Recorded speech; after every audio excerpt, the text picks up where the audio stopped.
Hi guys, so this video is going to break down the top questions you should be asking your realtor at the beginning stages of either buying or selling your home. I've teamed up with Hunter, who's one of my colleagues with Verani Realty. We answer 8 questions on my page and then we answer the remaining 8 on hers. So I'm gonna link her YouTube channel below, but I hope you guys enjoy. All right, so question number 1 is, have you sold homes in this neighborhood or price range? I think the better question for this is, are you familiar with this area? Because a good agent should know and do their research on that specific town or area and kind of be more familiar with what's happening. And if you try to limit yourself to agents that only work in your neighborhood or price range, especially the neighborhood, you're really gonna just really slice up your selection of agents and really limit yourself on who you can work with. Question number 2. Will I be working with you directly or on a team? I think this is a really good question because you should have your expectations, being the buyer or seller, of if you are going to be working with that individual agent or if you're going to be working with a group of agents. I would think a small team is perfectly okay. I know a lot of agents who are on small teams and they do amazing things for their client. But again, you just want to know what you're coming into and what to expect. And I would definitely make sure you're introduced to everyone if you decide to work with a team.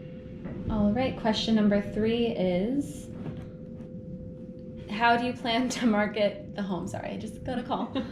How do you plan to market the home? I think every realtor should already have explained to you how they're going to market your home. That's their job, is to sell you on how they're going to do that. But again, with this one, just make sure that they can explain it to you and that they can back up the strategies and that they're not just telling you what you want to hear or just coming up with generic solutions. Just make sure that they can fully explain how they're doing things and why they're doing them. Question number 4 is, can you explain the home selling and buying process from start to finish? I think this is obviously a really good question, and the agent should already be sharing that with you when you're going through this first initial meeting. And that's another one that if you have any questions on it, just make sure you ask, because you don't want to be surprised by something down the line that you weren't expecting. Question number 5 is, what price will sell this house? This is something that you should even ask. It will come up in conversation naturally. After the CMA and after you review it with your agent, they will most likely give you a price range on what they're thinking to price this house at. And you'll have a conversation and come to a mutual agreement on that number.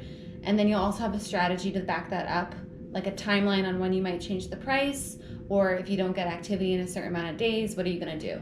Yeah, so an example of that is right now in the market, it's really, really competitive for buyers, and a lot of the times houses are going for well above asking. So it's actually a strategy to price the house a little bit lower because people know that they're going to have to pay higher, so they're looking at lower priced homes. So it's a way to get more people in the door and hopefully get more offers. Question number 6, how can we best work together to sell this house? This is a very important question, and I think it should be asked at the beginning of the process. You need to have that communication with your agent on what you expect and what they expect in return. Yeah, just really making sure that your expectations from each other align. So again, nothing unexpected comes up. Question number 7, what can I do to get this house ready for showings? That is a really great question, and I hope all clients ask this question to their agents because it's super helpful because you're cooperating with each other and you're working together. I think things like having a schedule on when you're available to have showings at the home, depersonalizing the house is really important. I know that's not usually favored, but it really helps those potential buyers picture themselves in this space. Also, things like if you have pets, make sure that you have places for them to go, especially depending on how you're doing showings. If somebody wants to come in last minute, have somewhere to bring your pets. Number 8, what are the closing costs? Definitely an important question to ask, either if you're on the buy side or the sell side. That way you're not surprised at the end when you're at the closing table.